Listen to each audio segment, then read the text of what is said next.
दोस्तों, हम हर हफ्ते बड़ी मेहनत से आपके लिए एक दिल दहला देने वाली एनिमेटेड हॉरर स्टोरी बनाते हैं। तो अगर आप हमारी यानी खूनी मंडे चैनल की कहानियां एंजॉय कर रहे हैं तो हमारे चैनल को सब्सक्राइब कीजिए और हमारी लेटेस्ट वीडियोस की नोटिफिकेशन के लिए बेल आइकन दबाना मत भूलना।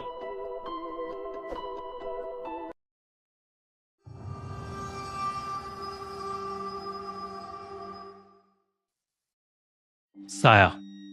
ये घटना 2014 दिसंबर में इंदौर में घटी थी। उस वक्त इंदौर में ठंड का मौसम था और बेहद सर्दी पड़ रही थी। रश्मि अपनी कॉलेज की लाइब्रेरी में बैठकर पढ़ाई कर रही थी कि तभी उसकी मां का फोन आया और उन्होंने उसे बताया कि उसके भाई दीपक का एक्सीडेंट हो गया है। उन्होंने फोन पर कहा कि दीपक की बाइक एक गाड़ी से टकरा गई है और वो बहुत जख्मी हालत में है। रश्मि की मां ने उसे फौरन हॉस्पिटल बुला लिया। जिस हॉस्पिटल में रश्मि का भाई दीपक एडमिट था वो रश्मि के कॉलेज से बस कुछ ही मिनट की दूरी पर था। वो बिना कुछ सोचे घबराई हुई हॉस्पिटल के लिए निकल पड़ी। आईसीयू रूम के बाहर रश्मि के परिवार वाले मुंह लटकाए बैठे थे। दीपक की हालत बहुत सीरियस थी, पर कुछ घंटों बाद जब डॉक्टर बाहर आए तो उन्होंने उसके परिवार वालों को बताया कि दीपक अब खतरे से बाहर आ चुका है। लेकिन होश आने पर दीपक की दर्द की चीखें हॉस्पिटल के सारे पेशेंट सुन पा रहे थे। जब दीपक को हॉस्पिटल के दूसरे रूम में शिफ्ट किया तो रश्मि उसको देखने के लिए उसके रूम में गई। रश्मि को देखते ही दीपक अचानक से गाना गुनगुनाने लगा। रश्मि चेहरे पर मुस्कान लिए चुपचाप उसके साथ की सीट पर जाकर बैठ गई। उसके एक्सीडेंट के बारे में पूछने पर दीपक ने कोई जवाब नहीं दिया। ऐसा लग रहा था जैसे उसको कुछ पता ही नहीं था। इतनी बात ही हुई थी कि दीपक जो कुछ घंटे पहले दर्द में चीख रहा था बिस्तर से उठकर हॉस्पिटल रूम की खिड़की की तरफ लंगड़ाते हुए चलने लगा। रश्मि ने उससे पूछा कि उसे अचानक क्या हो गया है। रश्मि के सवाल का उसने कोई जवाब नहीं दिया। दीपक खिड़की के पास पहुंचकर खड़ा हो गया और रूम में एक अजीब किस्म का सन्नाटा फैल गया। तभी दीपक ने एक टांग खिड़की पर रख दी।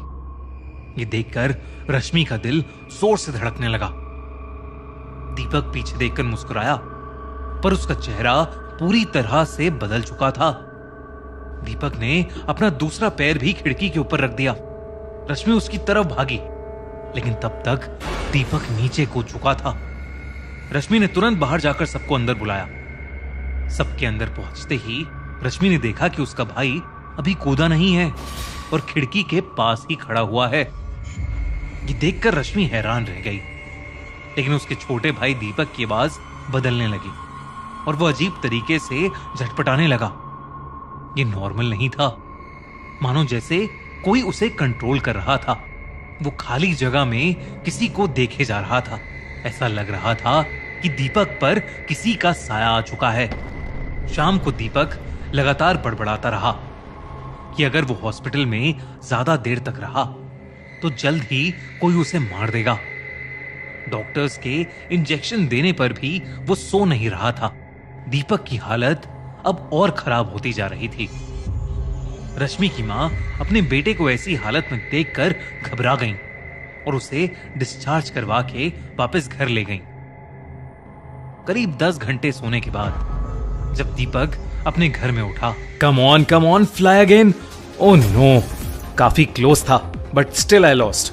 दोस्तों, मुझे एक सीक्रेट पता चला है और इसकी वजह से अब आप भी बहुत पैसे जीत सकते हैं। सब कुछ पॉसिबल हुआ है एक आकाश सॉफ्टवेयर की वजह से। ये प्रेडिक्ट करता है कि प्लेन कब क्रैश करेगा। इसे कोई भी यूज कर सकता है। लिंक डिस्क्रिप्शन में डाल दिया है और आओ देखते हैं कि इसे यूज कैसे करते हैं। तो एक फोन में आकाश सॉफ्टवेयर खुला है और दूसरे पर इन्वेस्टमेंट वाला प्लेटफॉर्म।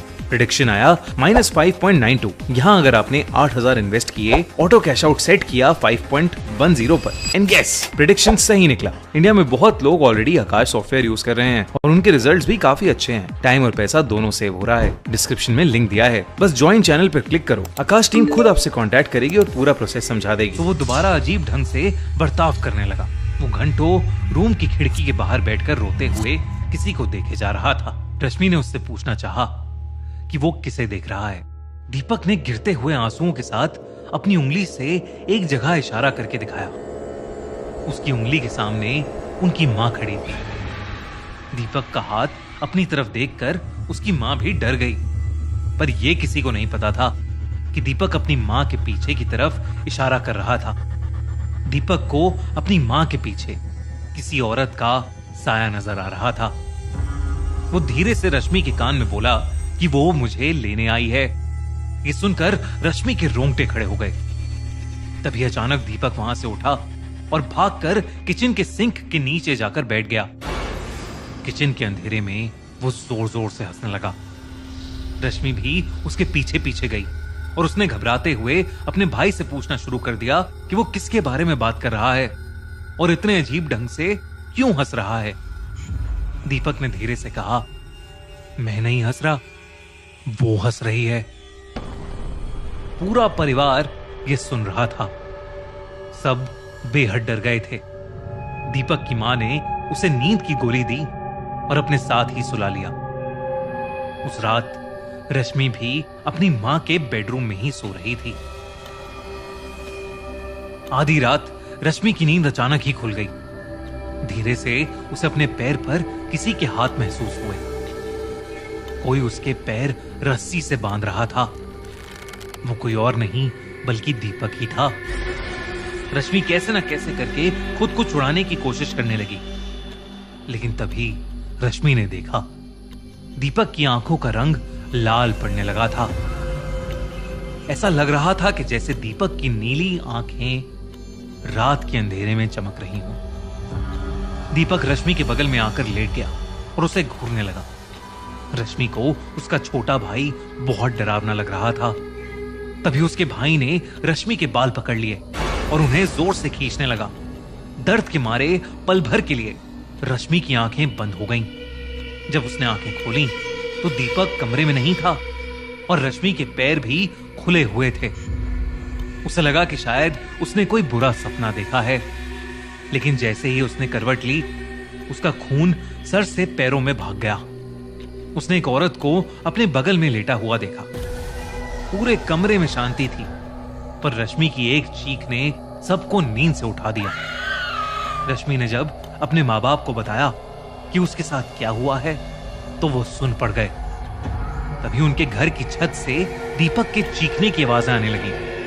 तीनों ने छत पर जाकर देखा तो दीपक खुद से ही रात में बातें कर रहा था।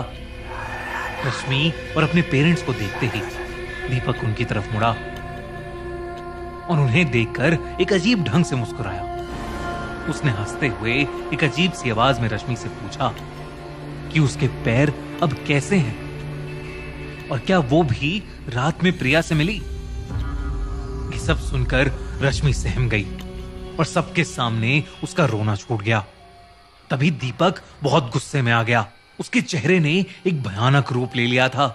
ऐसा लग रहा था कि उस पर किसी आत्मा का साया है। उसने रश्मि को उसके बालों से पकड़कर हवा में उठा लिया। जब उनके पापा दीपक को रोकने उसके पास गए तो दीपक ने दूसरे हाथ से अपने पापा को एक जोर का धक्का दिया और वो नीचे गिर पड़े। दीपक रश्मि के ऊपर बहुत जोर से चीखा और चीखते ही अचानक बेहोश होकर नीचे गिर पड़ा। सुबह जब दीपक को होश आया तो वो अपने ही घर में एक चेयर से बंधा हुआ था। एक पंडित उसके सामने बैठा था। पंडित ने दीपक को देखकर बताया कि एक्सीडेंट की जगह से दीपक के साथ कोई और भी वापस आया था, एक औरत जो उसी रोड पर मर गई थी।